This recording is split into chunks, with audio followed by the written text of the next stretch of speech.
Assalamualaikum warahmatullahi wabarakatuh. Kembali lagi di Zo Channel. Pada kesempatan hari ini saya kembali berjumpa dengan Anda semuanya untuk kita membahas kembali tentang hal-hal keagamaan, dan tentunya kita sebagai umat Islam selalu bersyukur pada Allah Subhanahu wa taala, dan kita semua selalu berselawat pada Nabi Muhammad SAW. Semoga kita mendapatkan syafaat beliau di hari kiamat kelak. Amin ya rabbal alamin. Pada hari ini saya akan memberikan sebuah tanya jawab seputaran keagamaan Islam. Ya, di sini saya akan membahas tentang seputar surah Yasin dan fadilah surat Yasin. Ada beberapa pertanyaan dari Edi Amin. Riwayat Yasin fadilah itu dari mana dan apa faedah membacanya? Jawaban dari Bahrul Widad, Yasin fadilah itu tertib atau menyusun runtut dari ulama layaknya semacam rotibul hadad dan sebagainya. Lihat di Abwabul Faraj karya Syekh Muhammad bin Alawi Al-Maliki halaman 100.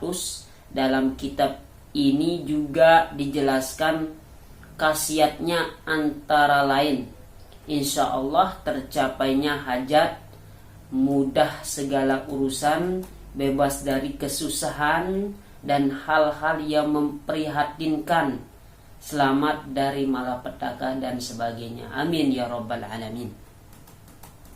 Jawaban dari Mbah Jenggot 2. Dalam lingkungan mazhab Syafi'i, jika seorang dalam keadaan akan meninggal atau syakaratul maut, maka sunnah dibacakan surah Yasin sebagai wasilah dan harapan untuk meringankan beban yang dialaminya.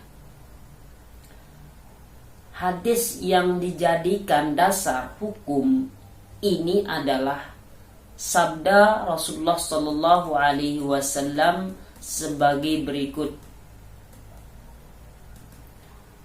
Qala Nabi sallallahu alaihi wasallam, telah bersabda Nabi Muhammad sallallahu alaihi wasallam, Iqra'u Yasin ala mautakum, yang artinya bacakanlah Yasin di samping orang yang akan mati. Status sahih hadis tentang pembacaan surah Yasin di samping orang yang sedang sakaratul maut yang diriwayatkan oleh Abu Daud, An-Nasai, Ahmad, dan Al-Hakim ini masih diperselisihkan oleh ulama ahli hadis. As-Suyuti menilai hadis hasan dalam Al-Jami'ah As-Saghir pada halaman 1344, dan Imam An-Nawawi menyatakan dhaif yang didukung oleh Ad-Daraqutni. Namun Abu Daud tidak memberikan komentar dhaif pada hadis yang sudah diriwayatkannya tersebut. Sementara Ibnu Hibban menilai hadis tersebut adalah sahih.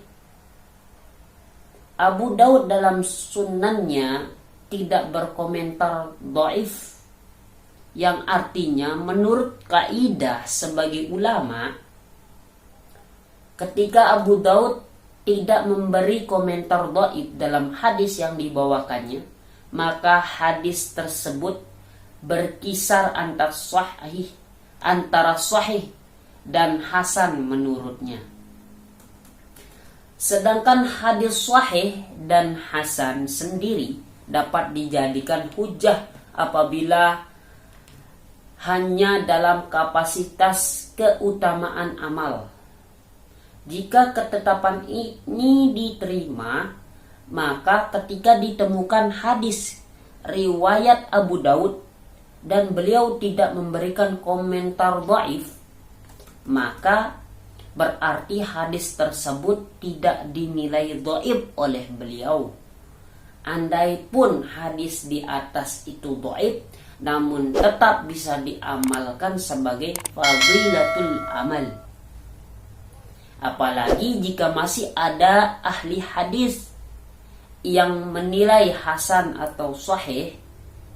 Selain itu hadis di atas dikuatkan hadis riwayat Al-Baihaqi dari Ma'qil bin Yasar yang dinilai As-Suyuti sahih sebagai berikut ini. Man qara'a Yasin yuridu biha wajhallah ghufira lahu ma taqaddama min zambihi faqra'uha inda mautakum. Siapa yang membaca Yasin karena Allah Subhanahu wa taala, maka dosa-dosanya yang telah lampau diampuni oleh Allah Subhanahu wa taala. Bacalah surat tersebut di samping orang yang akan meninggal. Sebetulnya sunnah membaca surat Yasin tersebut masih diperdebatkan ulama. Ada yang menyatakan khusus untuk orang yang akan meninggal dunia, atau pendapat mayoritas semua kalangan ulama. Dan ada pula yang menyatakan sunnah dibaca untuk orang yang sudah meninggal dunia juga. Bahkan Al-Tabari menyatakan bahwa mengkhususkan hadis tersebut untuk orang yang akan meninggal dunia adalah tidak ada dalilnya. Ini dari rujukan Al-Azkar halaman 131 sampai 132. Faid Al-Qadir juz 2 halaman 85. Ibana Al-Ahkam juz 2 halaman 151. Al-Azkar halaman 15. Faid Al-Qadir juz 6 halaman 246. Lihat Fadil Al-Kabir fi ilmi At-Tafsir halaman 175. Jawaban dari Bahrul Widad mengenai membaca Yasin itu sudah jelas dalam uraian itu. Mengenai membaca Yasin ini, saya pada tahun 1990 ikut musyawarah MMPP RMI di Ponorogo. Pada saat itu pertanyaan mencampur bacaan doa-doa dalam surah Yasin hukumnya boleh. Pencetusnya adalah Syekh Al-Buni dalam kitab Al-Fawaid halaman 5. Ketentuan ini sebagaimana diperkenankan mencampur Al-Quran dengan tafsir, atau dilihat Al-Fatawi Al-Hadisiyah karya Ibnu Hajar halaman 331.